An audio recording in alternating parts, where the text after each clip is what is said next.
jogi to the maximum. Nikech life ok inyal duoko. Kata bed nang'ama odhier. Manyoche peda. Ok inyal quantify life. Omiyo bare minimum emanyo mi jogo. Kanyisi ne Lydia, if you check this thing today, imana no more. Kae jonyuol jogi wacho pednwa uru nyinge jogi e mesa. Mondo wang'e ni jogi gigi notimre ni adier kusimuria. Who tells you that in this Kenya, and Lydia worry kaka motimre investigation. Kenya kaji dishonest the lose. And man no documents man. Kara kama neno nyadi yenyoro ni I was dealing with a former commissioner of police. Man not no fraud about my family morolo. It has gone to court lawyers until I studied the trial for myself. I can't remember there were wrong interests. I can't DPP Korako Commission this year to investigate the matter again. Kenya ka Lydia can tell you, Guinea no nego do put in formal proof. When you chulo ka jok mane ok engaged in anything. Kenya ka. Mangato neno relative. Kenya ka mangato ndiko wore to wenga mune ndiko. Kenya ka ji nyaka change the character. Kapo kwa bile malo wabendi warangi the character. Inyalo anganya thima nyingi eno re. Emanyo the alliance. To nyathini manyo nego the alliance to kuri tagu riko the alliance. So gimadwa nanyisi ni jowa matimo gigi, they are really doing a good thing. But concept of the way. Gitini gibende gidwaro kama giblame ye Kenya all the time. Waketu jogi maka incompetence mentie. Kwa wacho njumuri to peace ni mad incompetent. We will be giving a solution on this kind of aspect. Kopo no weakness nitie kuom joma provide services. Tuwacho njogi maricho. Kara jopinyo kuricho, un mumiyo jopinyo gomo. Like sani winjo kata nyisi. What is the need ma police mutokni gibi town kasa ni media. Mutokni police opong kadaba. And konigi tamo jopinyo biri town kuricho. Really, are we making progress? Koso amiyo joma pach giricho chia mondo metimu gibi. So to me, I would say one thing.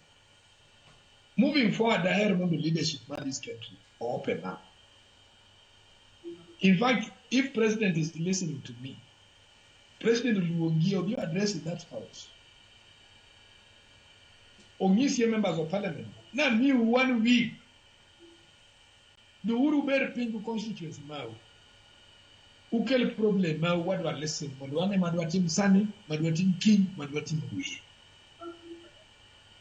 He will finish this noise. Oditie kokoko. Nitie joma kakoko ni nitie. Ontie pesa mawoto. Jogi wang'eyo. Ok jogi wakia. And I want to tell you, Lydia, today, mark my words. I agree, ninyaka be nitie concerned souls. Manyo onge list monegocho. As well, I will tell you, didn't get money list more onego bedi list. Money at the element. So in your doctrine mono be interrogate. Now we look at the chairman to our watching so to 400 million. 400 million is not pocket change. Can you me families? You don't need economy. Ingayo ntiegi kumoko makata kwa wacho se timoko jiungi gani jimuwe vile mano. 400 million is not small money. Makanyo miye jo moko no so tupadie. The economy will be different. Omiyo nitie gik ma warangu an I hate ni pile wadwa mana bedo joma dwa engage lwen. Kara nonyuolwa ga nang'o in this country. Nonyuolwa ga nang'o. Why are we called Kenyans? Kawan seche duto en problem. No ngesa mo nyalo beje piny wach amatu wa chief. Sani gik mapano ne go engage your president. Kada be na petitioners gan joma jwini.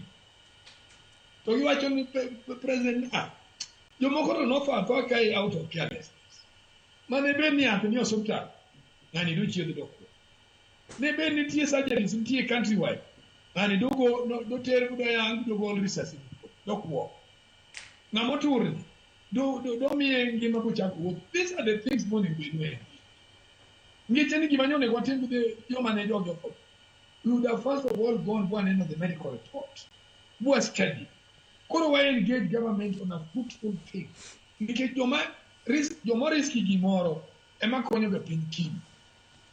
Kada wan ne wagore democracy, pok abedo mjumbe.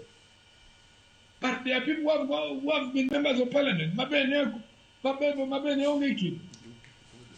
Always their kido ema loso ga piny. Kane Jaramogi giro ogore no mutwe gi goteri kune William Kenyatta giro ten Kapingori. Bidan Gigai donge mano duogo bedo ni makina. Odinga duogo bedo ni makina bu Kenyatta hotel jakija. Why?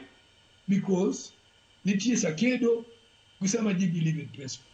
Samane Odinga wacho ni Kenyatta koro kane kidhi piny maber. Kenyatta thought ni kore nini. Ng'echen concept mar mane gigore mar independence koro lal.